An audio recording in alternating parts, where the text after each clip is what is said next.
Okay. So ಎಲ್ಲರಿಗೂ ಕಾಣಿಸ್ತಾ ಇದೆ ಅಂತ ಮಾಡಿದ್ದೀನಿ. So we'll start the discussion on the Patanjali Yoga Sutras, which is already told by Ramji. I'm going to put it in a presentation mode, and later on I am going to send you the presentation. So just you can watch and see this. So ಇದು ನಾನೇನು ಬರ್ದಿದ್ದಲ್ಲ, ಇದನ್ನ I have just compiled this. I have compiled this Yoga Sutras. Hariom sir, and mainly I am referring to this particular YouTube video, which I will send in the last. So the one which is Dr. Nagendra. So Dr. H.R. Nagendra, Chancellor S. Vyasa Yoga University. So he has come up with so many YouTube videos on the Yoga Sutras, which is actually difficult to understand and to digest. So with reference to the yesterday's, whatever the Yoga Sutras we started chanting, today again we will chant, but first we will discuss on this. So as we know, Patanjali Yoga Sutra, it is written or by Patanjali. He is a great yoga master, and he is believed to be incarnation of Ishvara, and he is the composer of Yoga Sutra. ಬಂಧುಗಳೇ, ನಮಗೆಲ್ಲ ಗೊತ್ತಿದೆ ಪತಂಜಲಿ ಅವರು ಯೋಗ ಸೂತ್ರವನ್ನ ಬರೆದಿದ್ದಾರೆ. ಅವರು ಈಶ್ವರನ ಪ್ರತಿರೂಪ ಅನ್ನುವ ಹಾಗೆ ನಾವು ಎಲ್ಲ ಈಶ್ವರನ ಒಂದು ರೂಪ ಅನ್ನುವ ರೀತಿಯಲ್ಲಿ ನಾವು ಅವರನ್ನ ಗೌರವಿಸ್ತೀವಿ. ಈಶ್ವರನ ಪ್ರತಿರೂಪ ಆಗಿದ್ದಾರೆ ಅವರು ಈ ಯೋಗ ಸೂತ್ರವನ್ನ ಬರೆದಿದ್ದಾರೆ. So Patanjali Yoga Sutras or Patanjali Yoga, we call it as Raja Yoga. So Raja Yoga, the Patanjali Yoga is also known as Raja Yoga. It is named by Swami Vivekananda. And what is the goal? Goal is to gain mastery over the mind. So Patanjali Yoga Sutravanna ನಾವು ಪತಂಜಲಿ ಯೋಗವನ್ನ ರಾಜಯೋಗ ಅಂತ ಕರಿತೀವಿ. ಈ ರಾಜಯೋಗ ಅಂತ ಹೆಸರು ಕೊಟ್ಟಿರೋರು ನಿಮ್ಗೆ ಗೊತ್ತಿದೆ, ಸ್ವಾಮಿ ವಿವೇಕಾನಂದರವರು. ಸೊ ಈ ಒಂದು ಯೋಗ, ಪತಂಜಲಿ ಯೋಗ ಅಥವಾ ಯೋಗ ಮಾಡೋದರ ಉದ್ದೇಶ ಏನಂದ್ರೆ ನಮ್ಮ ಮನಸ್ಸನ್ನ ಗೆಲ್ಲುವುದು ಅಂತ ಅರ್ಥ. So goal is to gain the mastery over the mind, ಇದು ಅರ್ಥ ಈ ಒಂದು ಯೋಗ ಸೂತ್ರ. ನಿಮ್ಗೆಲ್ಲ ಗೊತ್ತಿದೆ, there are shat darshanas of Indian philosophy. 6 ದರ್ಶನಗಳಿದೆ ಇಂಡಿಯಾ ಫಿಲಾಸಫಿಯಲ್ಲಿ. So India school of 6 schools of India philosophy, Indian philosophy ಯಾವುದು? ವಿಚಾರ ಅಲ್ಲದೆ ನ್ಯಾಯ, ವೈಶೇಷಿಕ, ಸಂಖ್ಯ, ಮೀಮಾಂಸ, ಅದನ್ನ ಪೂರ್ವ ಮೀಮಾಂಸ, ಉತ್ತರ ಮೀಮಾಂಸ, ಉತ್ತರ ಮೀಮಾಂಸವನ್ನ ವೇದಾಂತ ಅಂತ ಕರಿತೀವಿ, ಮತ್ತೆ yoga. So these are the 6 schools of Indian philosophy. ವಿಚಾರದೆ ನ್ಯಾಯ, ವೈಶೇಷಿಕ, ಸಂಖ್ಯ, ಉತ್ತರ ಮೀಮಾಂಸ, ಪೂರ್ವ ಮೀಮಾಂಸ, ಮತ್ತೆ ಯೋಗ. So here the first two, Nyaya and Vaisheshika, based on the logical framework to investigate the reality. ಇದರಲ್ಲಿ ನ್ಯಾಯ ಮತ್ತೆ ವೈಶೇಷಿಕ ಯಾವ ತರ ಇದೆ ಅಂದ್ರೆ, ನಮ್ಮ ಆಧುನಿಕ ವಿಜ್ಞಾನ ಏನಿದೆ ಯಾವುದನ್ನೇ ನಂಬಲ್ಲ.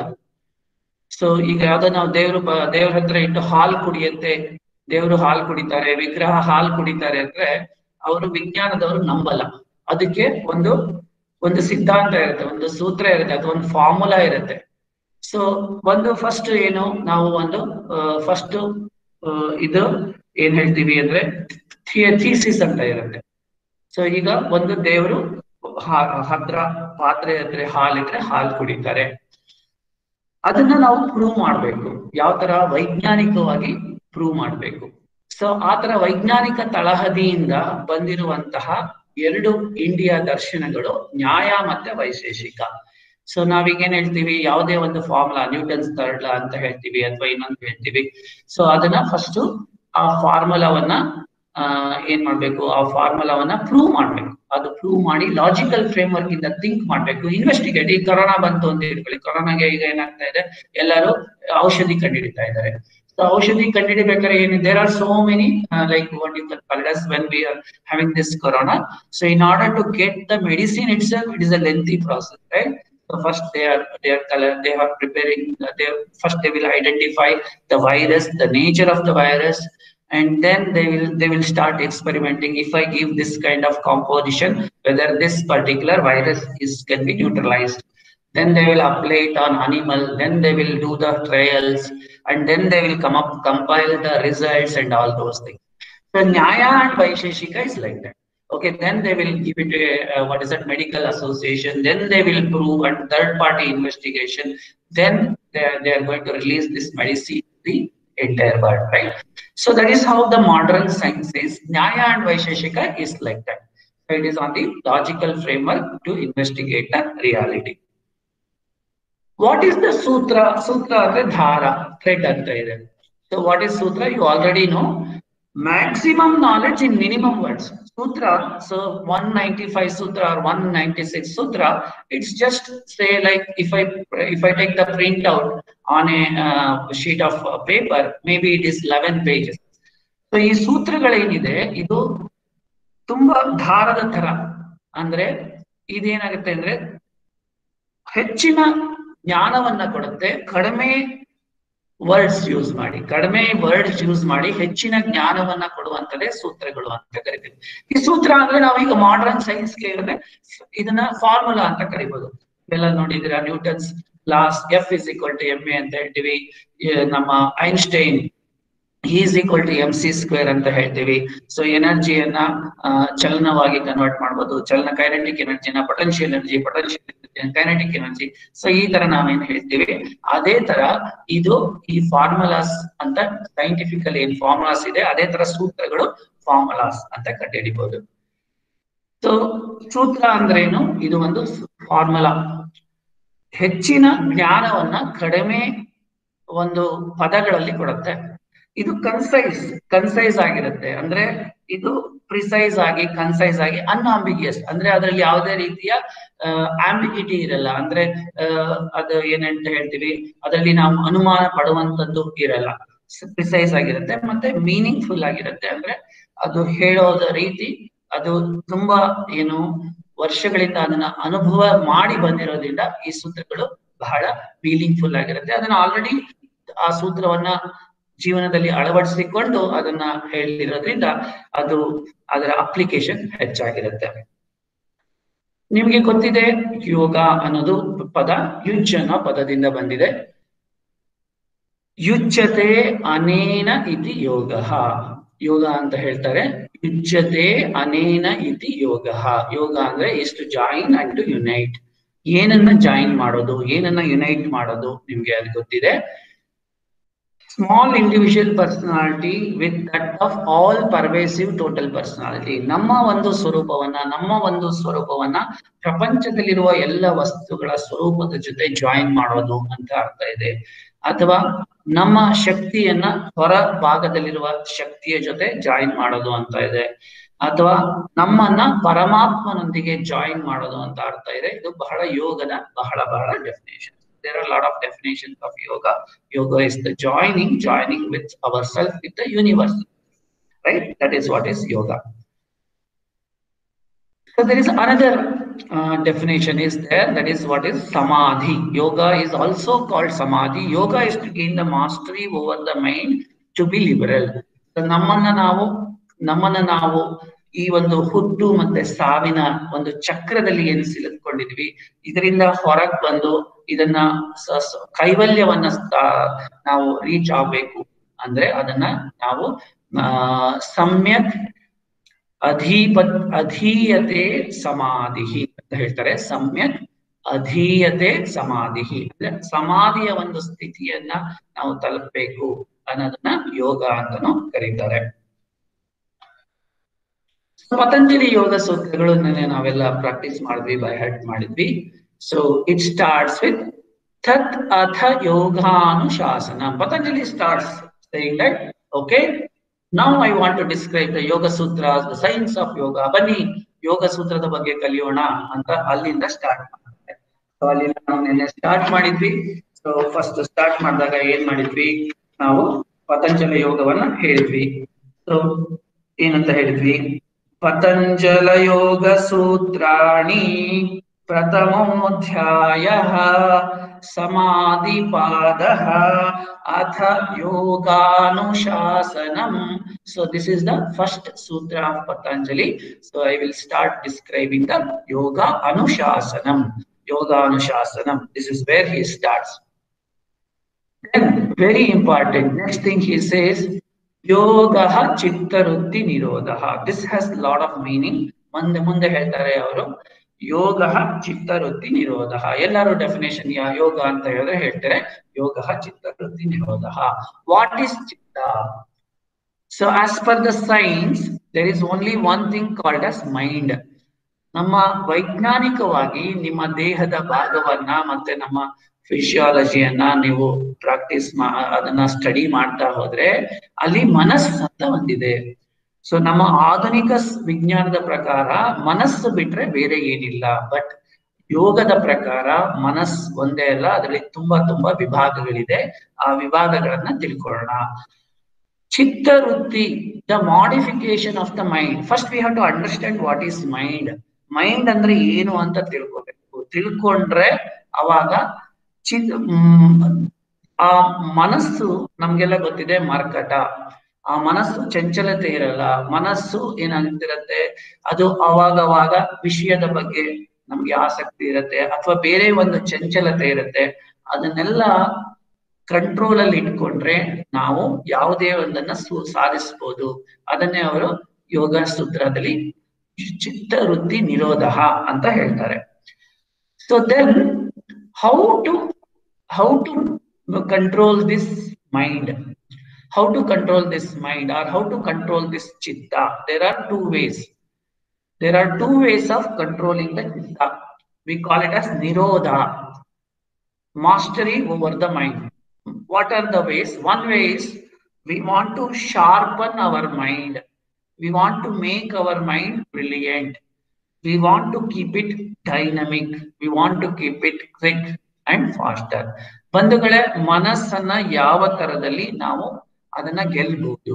ಅದರಲ್ಲಿ ಎರಡು ತರ ಇದೆ. ಒಂದು, ಮನಸ್ಸನ್ನ ಆದಷ್ಟು ತೀಕ್ಷ್ಣ ಮಾಡ್ಕೊಳ್ಳೋದು, ಹೆಚ್ಚಿನ ವಿಚಾರವನ್ನ ತಿಳ್ಕೊಳ್ಳೋದು. ಬ್ರಿಲಿಯಂಟ್ ಅಂದ್ರೆ ಹೆಚ್ಚಿನ ವಿಚಾರವನ್ನ ಸಂಪಾದಿಸೋದು, ಹೆಚ್ಚಿನ ವಿಚಾರವನ್ನ ತಿಳ್ಕೊಳ್ಳೋದು.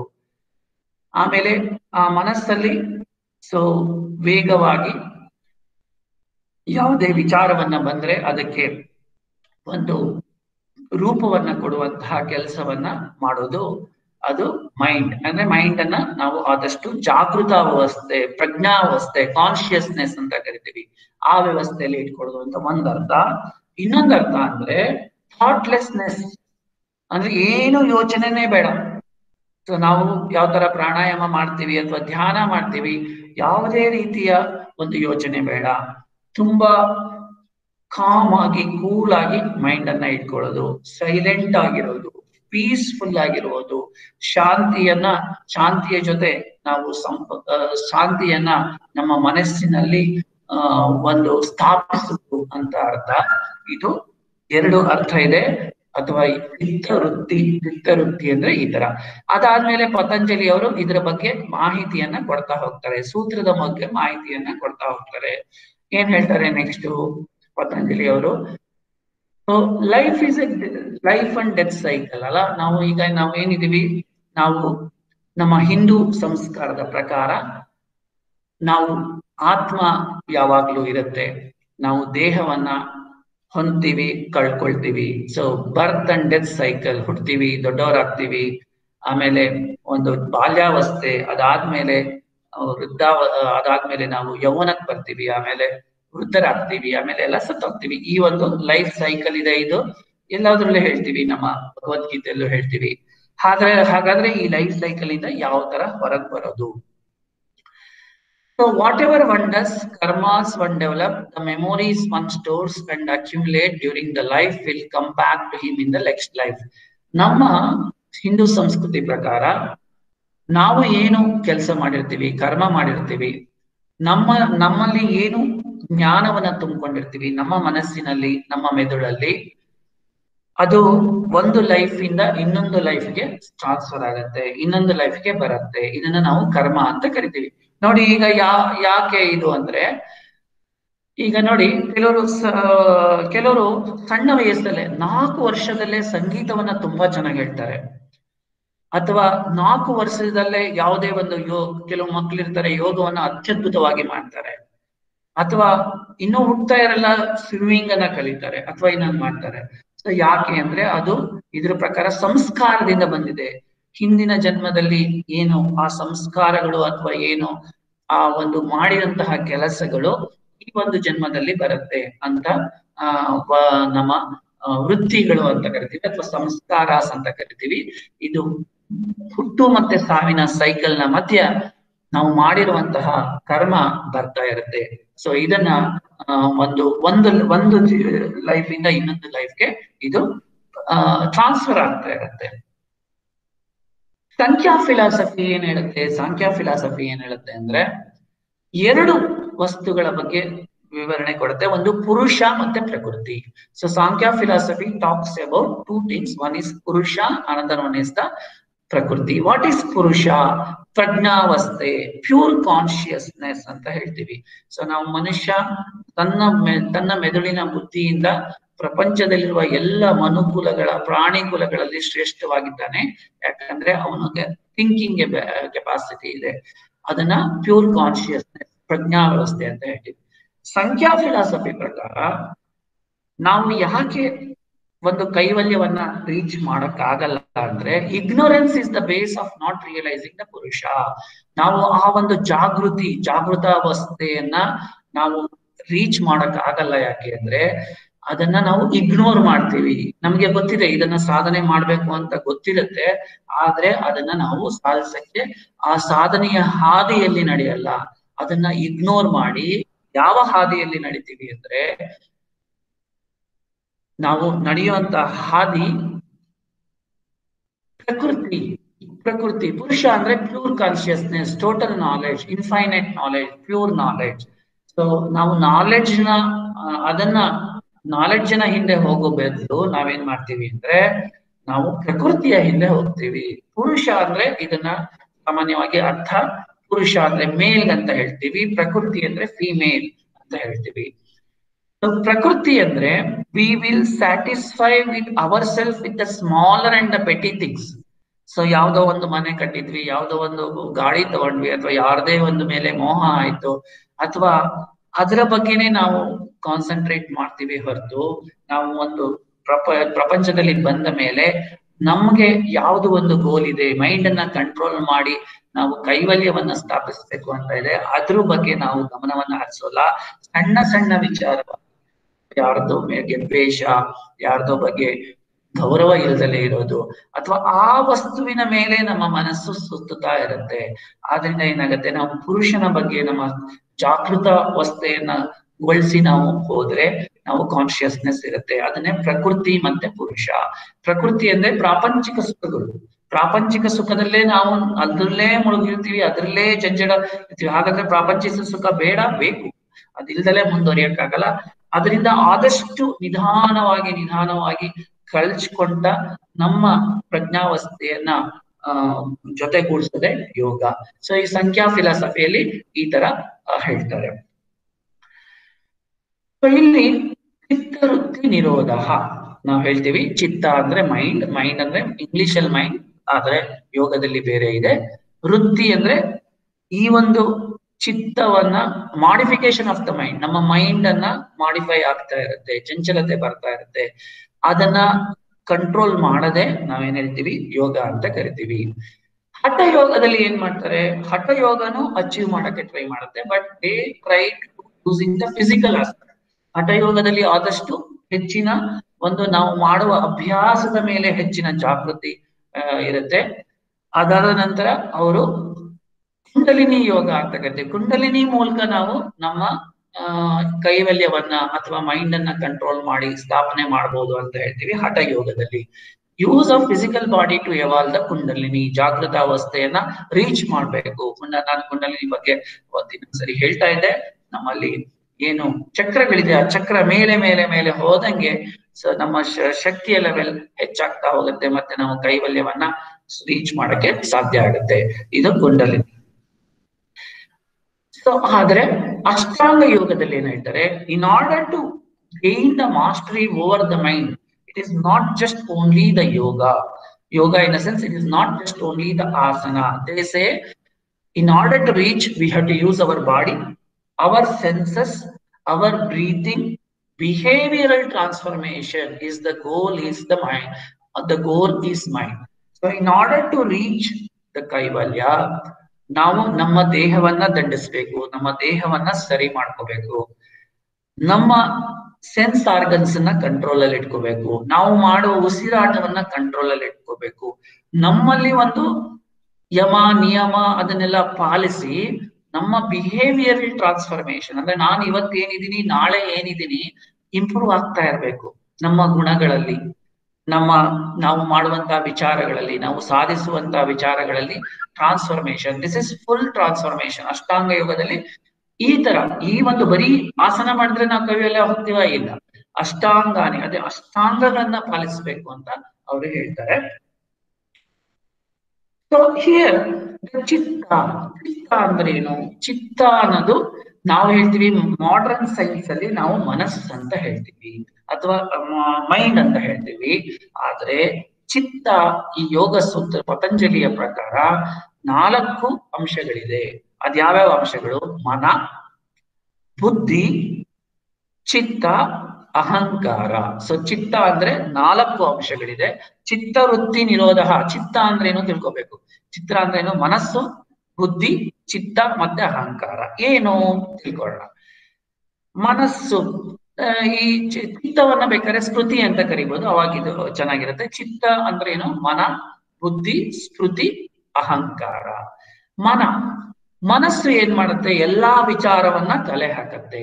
So mana is synthesizing the faculty. That means it tries to observe the things. It reads. When we read so many things, when we observe so many things, it collects the information. That is what is the work of the mana. So in nodi mind ಅನ್ನೋದು ನಮ್ಮ ಇದ್ರ ಪ್ರಕಾರ ಬರೀ mind ಅಲ್ಲ, ಇದರಲ್ಲಿ ಮನಸ್ಸಿರುತ್ತೆ, ಬುದ್ಧಿ ಇರುತ್ತೆ, ಸ್ಮೃತಿ ಇರುತ್ತೆ, ಅಹಂಕಾರ ಇರುತ್ತೆ. ಮನ ಅಂದ್ರೆ ಏನಾಗತ್ತೆ?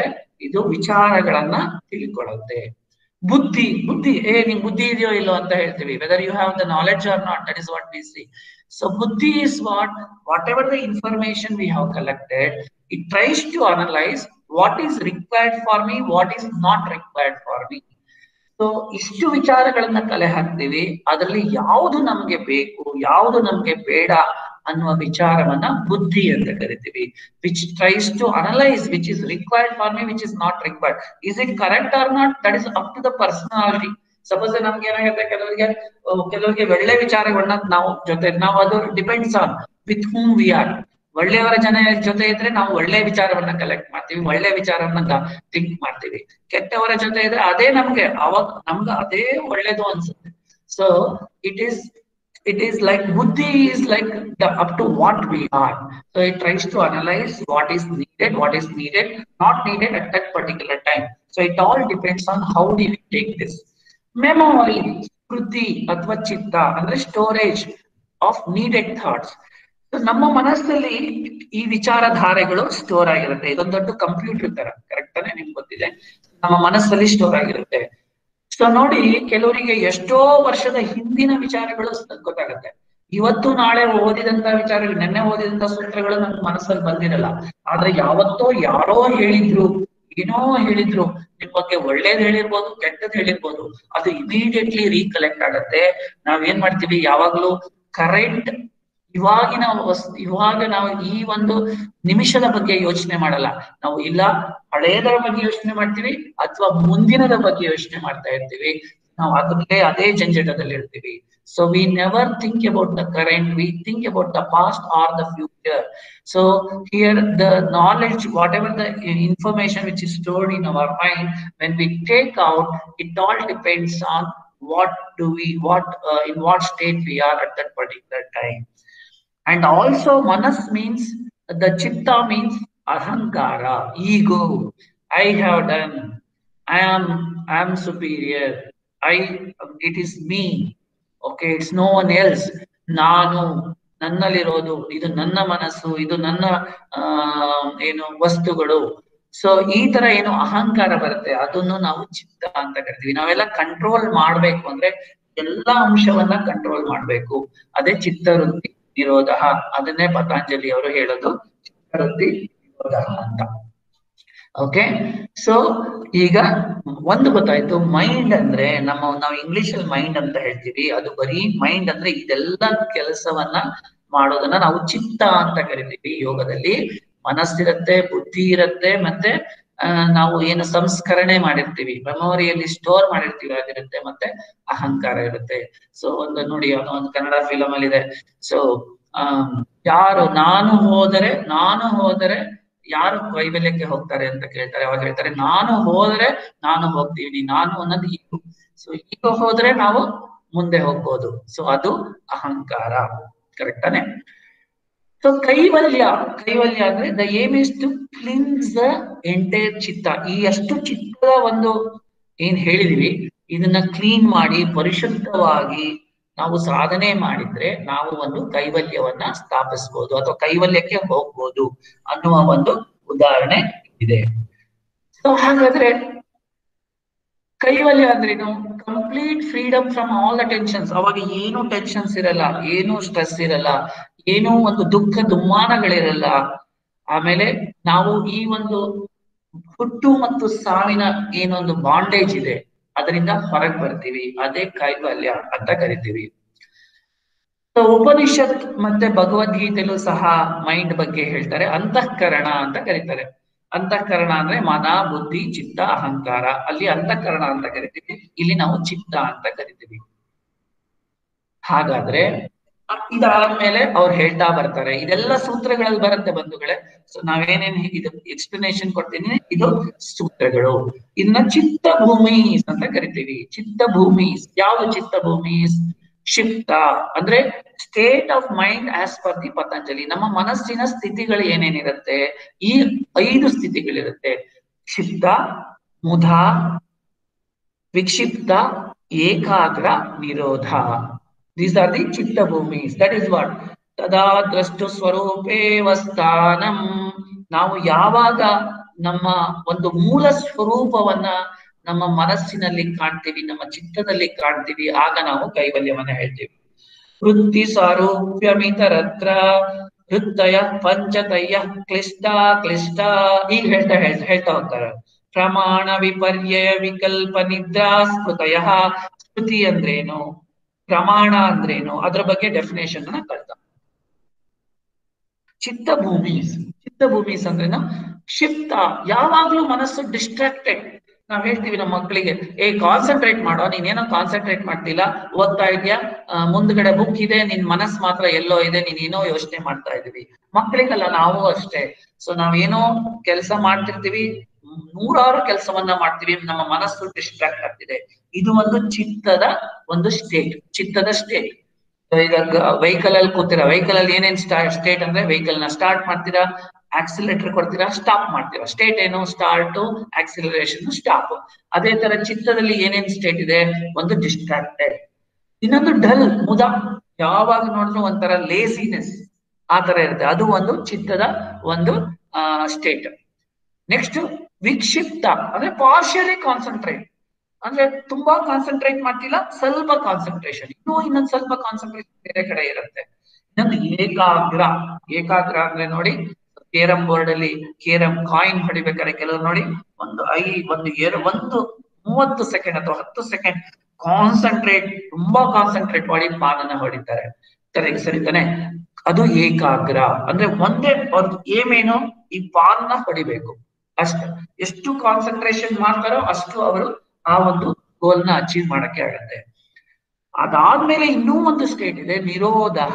ಫುಲ್ಲಿ ಕನ್ಸ್ಟ್ರೈನ್, ಪ್ಯೂರ್ ಕಾನ್ಶಿಯಸ್ನೆಸ್ ಅಂದ್ರೆ ನಮ್ಮ ಪೂರ್ಣವಾಗಿ ಅದರಲ್ಲೇ ತಲ್ಲೀನವಾಗಿರೋದು, ಜಾಗೃತಗೊಳ್ಳೋದು. ಈ ವ್ಯವಸ್ಥೆಯನ್ನ ಏನಂತ ಕರಿತೀವಿ ಅಂದ್ರೆ, ಇದನ್ನ ಚಿತ್ತ ಭೂಮಿ ಅಂತ ಕರೀತಾರೆ. ಸೊ ಇದ್ರ ಬಗ್ಗೆ ವ್ಯಾಖ್ಯಾನವನ್ನ ಹೇಳ್ತಾ ಹೋಗ್ತಾರೆ ಪತಂಜಲಿ ಮಹರ್ಷಿಗಳು. ಈ ಸೂತ್ರದ ಮೂಲಕ ಇದರ ಬಗ್ಗೆ ವ್ಯಾಖ್ಯಾನವನ್ನ ಹೇಳ್ತಾ ಇರ್ತಾರೆ. ಚಿತ್ತ ಭೂಮಿ ಯಾವುದು? ಕ್ಷಿಪ್ತ, ಮುಧ, ವಿಕ್ಷಿಪ್ತ, ಏಕಾಗ್ರ, ನಿರೋಧ. ಸೊ ಇದು ಚಿತ್ತ ಭೂಮಿ. ಅದೇ ತರ ಹೇಳ್ತಾ ಹೋಗ್ತಾರೆ, ಅದೇ ತರ ನಮ್ಗೆಲ್ಲ ತ್ರಿಗುಣ ಇದೆ, ತ್ರಿಗುಣಾತೀತ. ಸೊ ನಾವೆಲ್ಲ ತ್ರಿಗುಣ, 3 ಗುಣಗಳು, ಸತ್ವ ಗುಣಗಳು, ರಜಸ್ ಗುಣಗಳು ಮತ್ತೆ ತಮಸ್ ಗುಣಗಳು. ತಾಮಸಿಕ ರಾಕ್ಷಸ ವೃತ್ತಿಯಿಂದ ಮನುಷ್ಯತ್ವ ದೇವತ್ವದ ಕಡೆಗೆ ಹೋಗೋದು ಈ ತ್ರಿಗುಣ. ತಾಮಸ ಗುಣ, ರಜಸ ಗುಣ, ಸತ್ವ ಗುಣ. ನಿಮ್ಗೆಲ್ಲ ಗೊತ್ತಿದೆ, sattva guna best, rajas middle, tamas gross. So these are the 5 states of mind ಹೇಳಿದ್ರಿ. ಅದರಲ್ಲಿ ekagra and nirodha is very important in yoga. In yoga what is very important is ekagra and nirodha. ಮುದ ಅಂದ್ರೆ ಏನು ಹೇಳಿದ್ರೆ ಲೇಸಿನೆಸ್, ಲೆಥಾರ್ಜಿ. ಅಯ್ಯೋ ಆಗತ್ತಪ್ಪ, ಇವತ್ ಮಾಡಿದ್ರೆ ನಾಳೆ ಮಾಡೋಣ. ಸೊ ಯಾವಾಗ್ಲೂ ಒಂಥರ ನಿದ್ರಾವಸ್ಥೆಯಲ್ಲಿರೋದು, ಸೊ ಜಾಗೃತ ಅವಸ್ಥೆಯಲ್ಲಿರೋದು ಮುದ. ಕ್ಷಿಪ್ತ ಅಂದ್ರೆ ಡಿಸ್ಟ್ರಾಕ್ಟೆಡ್ ಮೈಂಡ್. ಓಕೆ, ಇದರಲ್ಲಿ ರಜಸ್ ಜಾಸ್ತಿ ತುಂಬಿಕೊಂಡಿರುತ್ತೆ, ಸ್ಟಡಿ ಇರಲ್ಲ ಮೈಂಡ್, ಫಿಕಲ್ ಮೈಂಡ್. ಇವನ ಹತ್ರ ಏನಪ್ಪ ಮಾತಾಡೋದು, ಇವನು ಫಿಕಲ್ ಮೈಂಡ್ ಅಂತ ಹೇಳ್ತೀವಿ. ಇವಾಗ ಒಂದ್ ಹೇಳ್ತಾನೆ, ನಾಳೆ ಒಂದ್ ಹೇಳ್ತಾನೆ. ಇವನ್ ಏನ್ ಹೇಳ್ತಾನೆ ನಂಗೆ ಗೊತ್ತಾಗ್ತಾ ಇರಲ್ಲ, ಇವನ್ ಸರಿಯಾಗಿ ಇವನ್ ಬಗ್ಗೆ ನಂಬೋದೋ ಇಲ್ಲೋ ಅಂತ. ಆ ತರದವರು ಕ್ಷಿಪ್ತ ಮನಸ್ಥಿತಿಯಲ್ಲಿ ಇರ್ತಾರೆ. Okay, so kshipta, okay kshipta. And then you have Vikshipta, mostly study minded. Okay, you know, this person is, you can believe on this person. He has less distraction. You can work with him. That is for other person. As far as we are concerned, for us also, more and more sattva gunas are there in this. And then ekagra. Ekagra is like a garland of flower, like multiple linked thoughts. That means your thoughts are there. It is concentrating towards achieving one goal. That is what is ekagra. State of ekagra is single mindedness. Illappa ಕೆಲವರು ಇರ್ತಾರೆ, ಇದು ಮಾಡೇ ತೀರಿಸಬೇಕು, ನಾನು ಮಾಡೇ ಮಾಡ್ತೀನಿ, ತುಂಬಾ concentration ಮಾಡಿ, ತುಂಬಾ ಎಬಿಲಿಟಿ ಮಾಡಿ. So single thought dharana, inner control, ಅವರಲ್ಲಿ ತುಂಬಾ ಕಂಟ್ರೋಲ್ ಇರುತ್ತೆ. Inner introversion, ability to fix the mind ನ ಫಿಕ್ಸ್ ಮಾಡಿದ್ರೆ ಬೇರೆ ಎಲ್ಲ ವಿಚಾರಧಾರೆಯನ್ನ ಫಿಕ್ಸ್ ಮಾಡ್ಬೋದು. ಸೊ ಈ ತರ nirodha is the restrain mind. ಅಲ್ಲಿ ಆಮೇಲೆ ಹೇಳ್ತಾರೆ ಚಿತ್ತವೃತ್ತಿಸ್ ಅಂತ ಹೇಳ್ತಾರೆ. ನೆಕ್ಸ್ಟ್ ಚಿತ್ತವೃತ್ತಿಸ್ ಹೇಳ್ತೀವಿ ನೋಡಿ. ಪ್ರಮಾಣ, ವಿಪರ್ಯಯ, ವಿಕಲ್ಪ, ನಿದ್ರಾಸ್ಮೃತಯ ಇದೆ ಹೇಳ್ತೇವೆ ನೋಡಿ. 5ನೇ ಸ್ತೋತ್ರ, 6ನೇ ಸ್ತೋತ್ರದಲ್ಲಿ ವೃತ್ತಯ ಪಂಚತಯ್ಯ ಕ್ಲಿಷ್ಟ ಪ್ರಮಾಣ, ವಿಪರ್ಯಯ, ವಿಕಲ್ಪ, ನಿದ್ರಾಸ್ಮೃತಯ. ಚಿತ್ತವೃತ್ತಿಸ್ ಅಲ್ಲಿ ಪ್ರಮಾಣ, ವಿಪರ್ಯಯ, ವಿಕಲ್ಪ, ನಿದ್ರಾ, ಸ್ಮೃತಿ ಅಂತ. ಈ ಆಮೇಲೆ ನೆಕ್ಸ್ಟ್ ಏನ್ ಹೇಳ್ತಾರೆ, ಪ್ರಮಾಣ ಅಂದ್ರೆ ಡೆಫಿನೇಷನ್ ಏನು. ಸೊ ಪ್ರಮಾಣ ವಿಪರ್ಯ, ಪ್ರತ್ಯಕ್ಷಾನುಮಾನಾಗಮ ಪ್ರಮಾಣಾನಿ ಅಂದ್ರೆ ಏನ್ ಹೇಳ್ತಾರೆ, ವಿಚಾರವನ್ನ ನಾವು ತಿಳ್ಕೊಂಡಿರೋದು ಪ್ರತ್ಯಕ್ಷ ಮತ್ತೆ ಪರೋಕ್ಷ. ಸೊ ಈ ತರ ಇದು ಹೋಗ್ತಾ ಹೋಗುತ್ತೆ. ಇದನ್ನ ಮತ್ತೆ ಮುಂದಿನ ದಿನಗಳಲ್ಲಿ ಮತ್ತೆ ಡಿಸ್ಕಸ್ ಮಾಡೋಣ. ಇವತ್ತು ನಿಮಗೆ ಒಂದು ಪತಂಜಲಿ ಯೋಗ ಸೂತ್ರದ ವಿಚಾರವನ್ನ ನಮ್ಮ ಸುಧಾಂಜಿ ಅವರು ಆಲ್ರೆಡಿ ಹೇಳಿದ್ದಾರೆ. ನಾನು ಒಂದು ಪ್ರೆಸೆಂಟೇಶನ್ ರೂಪದಲ್ಲಿ ಹೇಳೋಕೆ ಪ್ರಯತ್ನ ಕೊಟ್ಟಿದ್ದೀನಿ. ಸೊ ಈ ಎಲ್ಲ ಇನ್ಫಾರ್ಮೇಶನ್ ಏನಿದೆ, ಒಂದು ನಾನು ಯೂಟ್ಯೂಬ್ ವಿಡಿಯೋಸ್ ನಮ್ಗೆ ಗ್ರೂಪ್ ಅಲ್ಲಿ ಕಳಿಸ್ತೀನಿ. ಒಂದು ಯೂಟ್ಯೂಬ್ ವಿಡಿಯೋಸ್ ಅದು ಇಂಗ್ಲಿಷ್ ಅಲ್ಲಿ ಇದೆ. ಸೊ ಆದಷ್ಟು ಅದನ್ನ ನೀವು ಈ ಒಂದು ಇನ್ಫಾರ್ಮೇಶನ್, ಇದಷ್ಟು ಈಸಿ ಇಲ್ಲ ಕಲ್ತ್ಕೊಳ್ಳೋದು. ಆದಷ್ಟು ನಾವು ಅದನ್ನ ಇದರ ರೂಪದಲ್ಲಿ ನೋಡ್ತೇವೆ, ಅಂದ್ರೆ ಬುಕ್ಕಿನ ಜೊತೆಗೆ ನಾವು ಮಲ್ಟಿಮೀಡಿಯಾ ಅಂತ ಏನ್ ಹೇಳ್ತೀವಿ, ಗ್ರಾಫ್ಸ್ ಅಥವಾ ಚಿತ್ರ, ಅದನ್ನ ನೋಡಿದ್ರೆ ನಮ್ಗೆ ಹೆಚ್ಚಿನ ಒಂದು ಇನ್ಫಾರ್ಮೇಶನ್ ತಗೊಳಕ್ಕೆ ಅನುಕೂಲ ಆಗತ್ತೆ. ಸೊ ಇವತ್ತಿನ ಕ್ಲಾಸ್ ಹೇಗಿತ್ತು, ನಿಮ್ಗೆ ಇದರಿಂದ ಏನಾದ್ರು ಲಾಭ ಆಗತ್ತಾ ಅಥವಾ ಇದಾಗತ್ತಾ ಅನ್ನೋದು ಒಂದ್ ಸ್ವಲ್ಪ ಯಾರು ಹೇಳಿದ್ರೆ ಒಂದು 5 ನಿಮಿಷ ಹೇಳಿದ್ರೆ ಸರ್ ಸುಧಾಮ ಅದರ ಬಗ್ಗೆ ಇನ್ನೂ ಹೆಚ್ಚಿನದಾಗಿ ತಿಳ್ಕೊಂಡು ನಿಮ್ಗೆ ತಿಳಿಸುವಂತ ತಲುಪಿಸುವಂತ ಪ್ರಯತ್ನವನ್ನ ಮಾಡೋಕೆ ಪ್ರಯತ್ನ ಮಾಡ್ತೀನಿ. ಹರಿ ಓಂ ಸರ್. ಸುಧಾಮ ಕೇಳಿಸ್ತಾ ಇದೆ ಅಂತ ತಿಳ್ಕೊಂಡಿದ್ದೀನಿ. ಕೇಳಿಸುತ್ತಾ ಸರ್? ಸುಧಾಂಶ ಅವರು ಇದು ಇದಾಗಿದೆ, ಮ್ಯೂಟ್ ಆಗಿದೆ ನಿಮ್ದು. ಹೌದಾ? ಮ್ಯೂಟ್ ಆಗಿದೆ,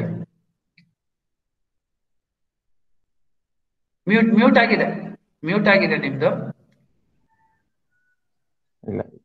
ಇಲ್ಲ ಅನ್ಮ್ಯೂಟ್ ಮಾಡಿದ್ದೀನಿ. ಮಾಡ್ತೀನಿ. Can you hear me sir? ನಾವು ಕೇಳಿಸ್ತಾ ಇಲ್ಲ. ಹಾ ಕೇಳಿಸ. ಹರಿ ಓಂ ಸರ್.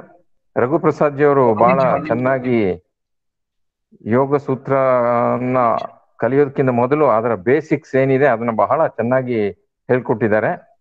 ಇದೇ ರೀತಿ ಕೇಳಿಸ್ತಾ ಇದೆಯಾ ಸರ್? ಈಗ ಕೇಳಿಸ್ತು ಅಂದ್ರೆ ವಾಲ್ಯೂಮ್ ಸ್ಪೀಕರ್ ವಾಲ್ಯೂಮ್ ಕಡಿಮೆ ಇಟ್ಕೊಂಡಿದ್ದೆ. ಓಕೆ ಹೇಳಿ. ಓಕೆ ಇನ್ನೊಮ್ಮೆ ರಿಪೀಟ್ ಮಾಡ್ತೀನಿ. ಹೇಳಿ. ರಘುಪ್ರಸಾದ್ ಜಿ ಅವರು ಬಹಳ ಎಫರ್ಟ್ ನ ಹಾಕಿ ಈ ಯೋಗ ಸೂತ್ರವನ್ನ ಕಲಿಯೋದಕ್ಕಿಂತ ಮೊದಲು ನಾವು ಯಾವ ರೀತಿ ಪ್ರಿಪೇರ್ ಆಗ್ಬೇಕು ಮತ್ತೆ ಅದರ ಬ್ಯಾಕ್ ಗ್ರೌಂಡ್ ಏನು ಅಂತ ಹೇಳೋದನ್ನ ಬಹಳ ಚೆನ್ನಾಗಿ ವಿವರಿಸಿದ್ದಾರೆ. ಇದೇ ರೀತಿ ಇನ್ನು ಮುಂದಿನ ಕ್ಲಾಸ್ ನಲ್ಲಿ ಹೆಚ್ಚಿನ ವಿವರಗಳನ್ನು ಪಡ್ಕೊಂಡು ನಾವು ಈ ಒಂದು ಯೋಗ ಸೂತ್ರವನ್ನ ನಮ್ಮ ಜೀವನದಲ್ಲಿ ಅಳವಡಿಸ್ಕೊಳ್ಳೋ ಒಂದು ಪ್ರಯತ್ನವನ್ನ ಮಾಡಬಹುದು ಅಂತೇಳಿ ನಾನು ತಿಳ್ಕೊಂಡಿದ್ದೀನಿ. ಹರಿ ಓಂ ಸರ್, ಬಹಳ ಚೆನ್ನಾಗಿ ಮೂಡಿ ಬಂದಿದೆ. Thank you. ಇನ್ಯಾರು ಏನಾರು ಹೇಳದಿದ್ರೆ?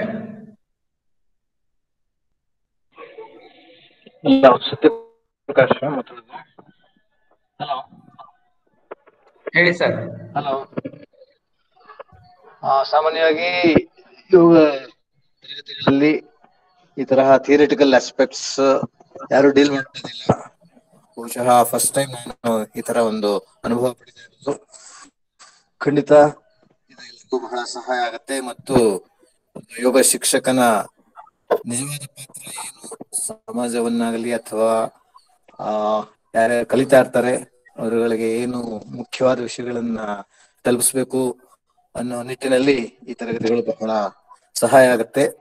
ಮತ್ತು ಇಲ್ಲಿ ಭಾಗವಹಿಸ್ತಿರೋರು ಹೆಚ್ಚಿನವರೆಲ್ಲ ಯೋಗ ಶಿಕ್ಷಕರು ಆಗಬೇಕೆಂಬ ಒಂದು ಆಸೆಯಿಂದ ಭಾಗವಹಿಸುತ್ತರಿಂದ ಖಂಡಿತ ಇದು ಬಹಳ ಉಪಯೋಗ ಅಂತ ಭಾವಿಸ್ತೀನಿ. ಧನ್ಯವಾದಗಳು ಸರ್. ಓಕೆ, ಸೊ ಇನ್ಯಾರು ಹೇಳೋದಿದ್ರೆ ಹೇಳಿ, ನೆಕ್ಸ್ಟ್ ಕ್ಲೋಸ್ ಮಾಡೋಣ. ಇನ್ಯಾರು ಮಾತಾಡೋದಿದ್ರೆ? ಸೊ ನಾಳೆ ನಮ್ದು ರೆಗ್ಯುಲರ್ ಕ್ಲಾಸ್ ಫೇಸ್ಬುಕ್ ಅಲ್ಲಿ ಬರುತ್ತೆ, ನಡೆಯುತ್ತೆ.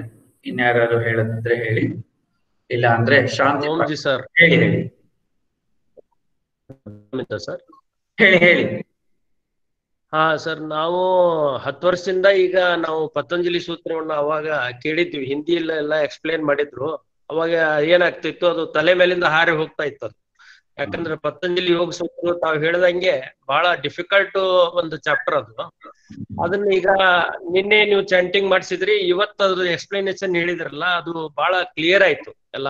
ಯಾಕಂದ್ರೆ ಮಾತೃಭಾಷೆ ನಮ್ಗೆ ಕನ್ನಡದಲ್ಲಿ ಕೂಡ ಅದ್ರದ್ದು ಒಂದು ಎಕ್ಸ್ಪ್ಲೇನ್ ಮಾಡಿದ್ರಲ್ಲ, ಅದರಿಂದ ಕ್ಲಾರಿಟಿ ಸ್ವಲ್ಪ ಜಾಸ್ತಿ ಆಯ್ತು. ಮತ್ತೆ ಮನಸ್ಸಿನಲ್ಲಿ ಆಲ್ಮೋಸ್ಟ್ ಈಗ ಒಂದು 21 ಸೂತ್ರ ಏನ್ ಹೇಳಿದ್ರಿ ಅದೆಲ್ಲ ಹೋಯ್ತು ಅಂತ ಅನಿಸ್ತದೆ. ಈ ರೀತಿ ಅದು ತಾವು ಹೇಳಲಿಕ್ಕೆ ಪ್ರಯತ್ನ ಮಾಡ್ತಾ ಇದ್ದೀರಾ. ನಮಗೋಸ್ಕರ ಬಹಳ ಶ್ರಮವನ್ನ ತಾವು ವಹಿಸ್ತಾ ಇದ್ದಾರೆ. ಅದಕ್ಕೋಸ್ಕರ ನನ್ನ ವತಿಯಿಂದ ಧನ್ಯವಾದಗಳನ್ನ ಅರ್ಪಿಸ್ತಾ ಇದ್ದೀನಿ. Thank you very much. ಧನ್ಯವಾದಗಳು. ನೀವೆಲ್ಲ ಬಂದಿದ್ದೀರಾ ಕ್ಲಾಸ್ಗೆ. ಯಾಕಂದ್ರೆ ನೋಡಿ, ನೀವು 800 ಜನದ ಮೇಲೆ ಯೋಗ ಶಿಕ್ಷಕರಾಗ್ಬೇಕು ಅಂತ ಬಂದಿದ್ರು.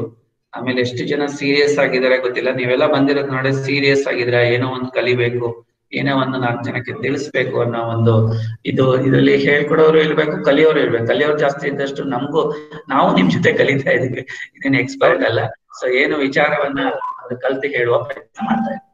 ಎಲ್ಲ ನಾವು ಪತಂಜಲಿ ಯೋಗ ಶಿಕ್ಷಕರಾಗಿ 10 ವರ್ಷದಿಂದ ಕೆಲಸ ಮಾಡ್ತಾ ಇದ್ದೀವಿ. ಆದ್ರೂ ಕೂಡ ಈಗ ನಾವು ಯೋಗ ಸರ್ಟಿಫಿಕೇಶನ್ ಅಂತ ಇರ್ತಾ ಇರ್ಲಿಲ್ಲ. ಈಗ ಒಂದು ಸರ್ಟಿಫಿಕೇಶನ್ಗೋಸ್ಕರ ನಾವೆಲ್ಲ ಟ್ರೈ ಮಾಡ್ತಾ ಇದ್ದೀವಿ ಇಂಟ್ರೆಸ್ಟ್ ಆಗಿ. ಆಕ್ಚುಲಿ ಗ್ರೂಪ್ ಅಲ್ಲಿ 280 ಜನ ಇದ್ರು ಕೂಡ ಆಕ್ಟಿವೇಟ್ ಆಗಿರೋರು ಒಂದು 20-30 ಜನ ಮಾತ್ರ. ತಮ್ಮ ಶ್ರಮ ಆದ್ರೂ ಕೂಡ ಕಡಿಮೆ ಜನ ಇದ್ರು ಕೂಡ ತಾವು ಅದನ್ನ ಬಿಡ್ತಾ ಇಲ್ಲ. ಆಕ್ಚುಲಿ ಎಫರ್ಟ್ ಮಾಡಿ ಎಷ್ಟೋ ಜನಗೆ ಉಪಯೋಗ ಆಗ್ಲಿ ಅಂತ ತಿಳ್ಕೊಂಡು ಮಾಡ್ತಾ ಇದ್ದೀರಿ. Really it is wonderful sir. ಧನ್ಯವಾದಗಳು. ಸೊ ಶಾಂತಿ ಪಾಠವನ್ನ ಹೇಳಿ ತರಗತಿಯನ್ನು ಮುಗಿಸೋಣ. ಸರ್ವೇ ಭವಂತು ಸುಖಿನಃ. ಎಲ್ಲರೂ ಒಟ್ಟಿಗೆ ಓಂ ಸರ್ವೇ ಭವಂತು ಸುಖಿನಃ, ಸರ್ವೇ ಸಂತು ನಿರಾಮಯ, ಸರ್ವೇ ಭದ್ರಾಣಿ ಪಶ್ಯಂತು, ಮಾ ಕಶ್ಚಿತ್ ದುಃಖಭಾಗ್ ಭವೇತ್. ಓಂ ಶಾಂತಿ ಶಾಂತಿ ಶಾಂತಿ. ಎಲ್ಲರಿಗೂ ಇವತ್ತಿನ ದಿನ ಶುಭ ದಿನವಾಗ್ಲಿ. ಎಲ್ಲರೂ ಮತ್ತೆ ಪ್ರತಿನಿತ್ಯ ಯೋಗದ ಅಭ್ಯಾಸದಲ್ಲಿ ತೊಡ್ಕೊಳ್ಳೋಣ. ಎಲ್ಲರಿಗೂ ಒಳ್ಳೆಯದಾಗ್ಲಿ. ಓಂ ಧನ್ಯವಾದಗಳು. ಓಂ